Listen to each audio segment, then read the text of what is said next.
This series contains descriptions of mistreatment of animals and strong language throughout. Please be advised.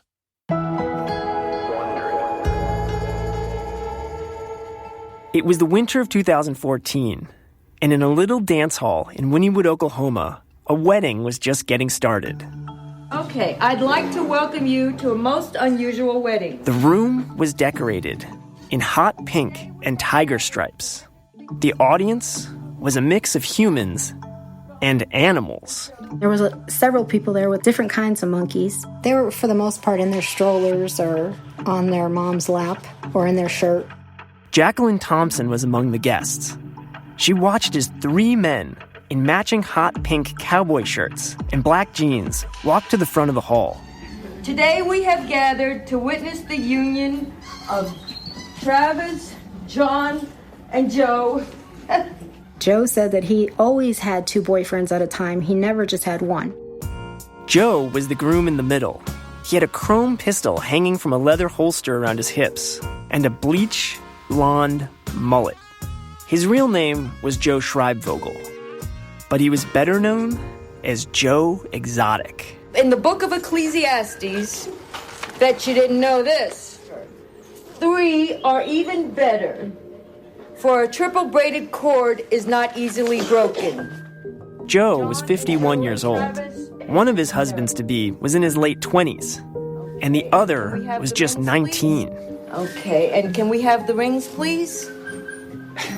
Jacqueline and the other guests watched as a small ape gripping a white satin pillow was carried up to the front of the hall. Repeat after me. Ready? We give these rings as a token and pledge. Joe slipped a ring on one fiancé's finger, and then on the other. You may now kiss.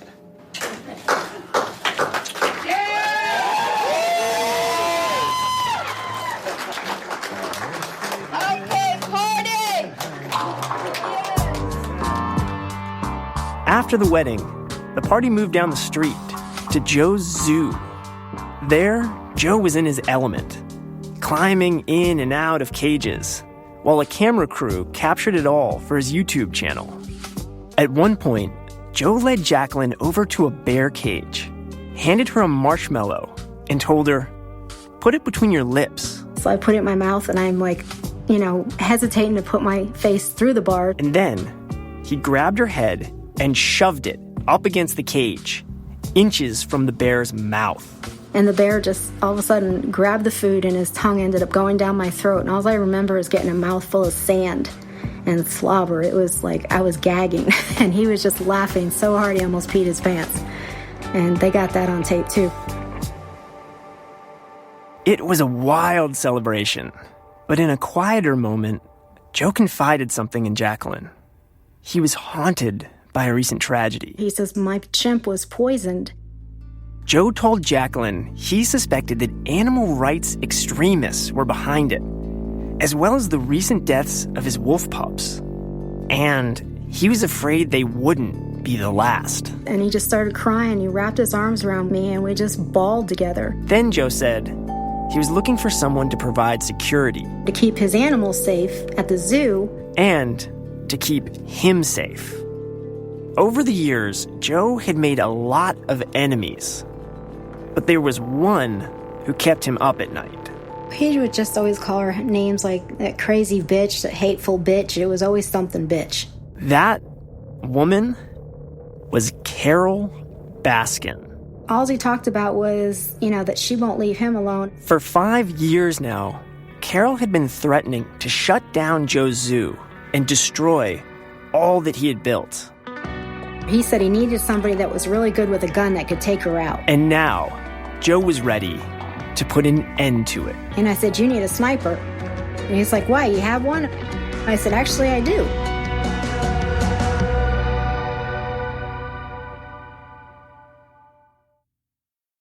When you pick up your phone and you want that little hit of dopamine, that little hit of joy in your day, what are you going to do, right? You pick it up, you look at the news. It's pretty bleak these days. You're going to look at social media. It's even worse. What I like to do is I pick up my phone and I play a few levels of Best Fiends. Best Fiends is a 5-star rated mobile puzzle game that's unlike other puzzle games out there. You're playing strategically with these little bugs. They're the fiends from the title, and your job is to help them defeat these slugs that are taking over their land. And what that involves is just a bunch of different puzzle challenges so that you're popping these different colored blocks and everything is coming cascading down, and it gives you that sense of satisfaction when you really link a bunch of the blocks together. It just releases a bunch of happy chemicals in your brain. Every level you play, the rules change a little bit, and it gets a little bit more challenging. Best Fiends has thousands of levels already, with new levels, events, and characters added every month.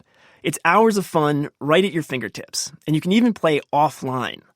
So check it out. With over 100 million downloads and tons of 5-star reviews, Best Fiends is a must-play.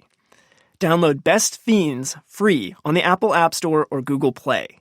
That's Friends without the R. Best Fiends. From Wondery, I'm Robert Moore, and this is Joe Exotic. Tell me his name now. I'll put him 6 feet underground. This is episode 1, The Tiger King. Just off the main highway that runs south from Oklahoma City is a little zoo. The sign at the entrance gate says the GW Zoo, but everyone who drives in knows exactly who's in charge. One hot summer day back in 2015, I drove down to this zoo. My editor had sent me there for an article about the man behind it. It was the kind of quirky piece that glossy magazines love. Odd guy, dangerous profession, and a sprinkle of controversy. When I stepped out of my rental car onto the gravel parking lot, the first thing that hit me was the smell. A thick stench of hay and cat piss and old meat. Heading toward the gift shop, I passed a sign that warned, "The zoo holds no liability for your injury or death." Until then, you guys can wander around. You can see all the animals in the park except for the tigers or any cats and hyenas. None of those. They're all carnivores. A woman with a giant heart tattooed across her chest was behind the counter with a radio in her hand. Hi there. Hey, how's it going? I told her, I'm here to see Joe Exotic. Headquarters to A1. There's a man here by the name of Robert Moore, and he is here to write an article about Joe, and he's down here in the gift shop. While I waited, I looked around the shop. On the counter was a donation basket with a hot pink sign that read, "Help us rebuild. We lost 8 of our babies when an arsonist burned down our studio/alligator facility." A TV on the wall played a music video starring Joe. In it, he's holding a baby tiger and singing about the evils of poaching. Call it Armageddon, such a painful loss. When they kill all the tigers in the Holocaust, 'cause I saw tigers. On the shelves were a random array of items. T-shirts, underwear, packages of candy, massage oil, even condoms. All branded with Joe's face. After a few minutes, a 2-man video crew came in and pointed their camera at the door. Do you mind if we do a little shooting while you guys are doing a story? I won't air it until... Yeah, that's fine. I don't care. Yeah. This is for the website? This is for the TV show, yeah. And then, Joe arrived. Hi, Joe. Good to meet you. Good to meet you. His signature mullet fell almost to his shoulders. Around his hips were slung 2 .357 Magnums and a bandolier of bullets. His ears were pierced, and so was his eyebrow. He was covered with tattoos of animals, tigers and monkeys and peacocks. Okay, talk to me. What do you want to do?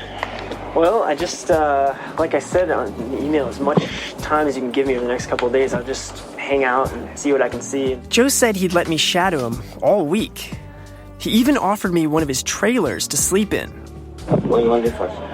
I guess you show me around?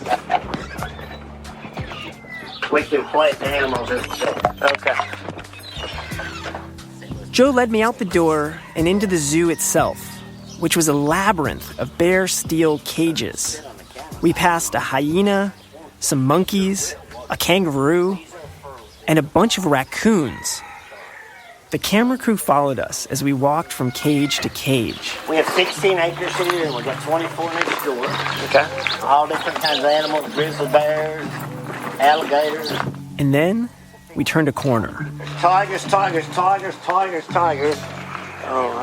all the way down that road. We'll go down there. Joe said he had nearly 200 of them. They were packed in, 2, sometimes 3 to a cage. I'd never seen so many tigers. This was why people called Joe the Tiger King.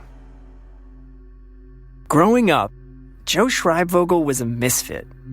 Scrawny, shy, secretly gay, and obsessed with animals. He moved around a lot. Wyoming, Kansas, Texas. By his early 20s, Joe was living in West Palm Beach, Florida. He was at a low point in his life when his neighbors invited him over. Joe walked into their living room, and there, sitting on their peach-colored carpet, was a lion cub. His neighbor handed Joe a baby bottle, and Joe got down on the floor and fed it. Kind of hard to explain. It's like you're in awe that there's actually a real live baby lion, at your fingertips. Not to mention how soft they are. And I remember the first time that it didn't chuff. Baby lions go, It was just crazy, amazing. Joe had found his calling. He moved back to Texas and opened a pet store. And then, in 1999, he bought an old horse ranch and started this zoo with his husband at the time, Brian Rhine, a former hairdresser from Tulsa. Joe named the zoo in honor of his late brother, Gerald Wayne. It was supposed to be a home for abandoned and abused animals. When it opened, all he had were a buffalo, some emus, a mountain lion, and a bear named Boo. A few months after the zoo opened, Joe got a phone call from a local game warden. Somebody had moved out of a housing complex down in South Ardmore off of Highway 70 and left some tigers and stuff in the backyard. And we were like, really? Joe and his crew decided to check it out. They got into a couple of trucks and headed over. We pulled up to this yard, and the police are there, the sheriff's department's there, the game wardens are there, and I'll be goddamn in the backyard if there isn't 2 tigers, a mountain lion, and a black leopard. Joe could see these animals were in a really bad way. They'd been living in cat houses made of rough concrete. And they are so skinny because they just moved and left them there. That these animals had got a hold of garden hoses, and they were eating garden hoses and shitting out garden hoses because that's all they had to eat on. They'd clearly been mistreated. The owner had filed down the mountain lion's teeth, exposing the nerve endings. Joe shot them each with a tranquilizer dart, and one by one they passed out. Then he and his crew carefully loaded them into cages and onto the trailer. Dude, everybody was like super excited because it was our first rescue, and law enforcement thought we did such a hell of a job. They gave us a police escort all the way back to the park, so that way they wouldn't wake up until we got back to the park. Over the next few weeks, Joe nursed them back to health. And dude, I locked myself in the cage with them to clean the cages and everything else because I was the only one there all the time. Because at that time, Brian was already starting to get sick, so he didn't come out much. Brian, Joe's husband, was dying. They'd been married more than a decade. Everyone around the zoo agreed that Brian kept Joe grounded. He was literally Joe's better half. Joe is very extravagant and flamboyant and leaps before he thinks. And Brian was the one that would pull back the reins. Brian had lived with HIV for the past 4 years. One night, in the winter of 2001, Brian started coughing and couldn't stop. The pain in his chest was unbearable. Joe called an ambulance. We got to the emergency room, and the doctor, pulled me aside, and he says, if I give him this pain shot, he says, it's going to kill him.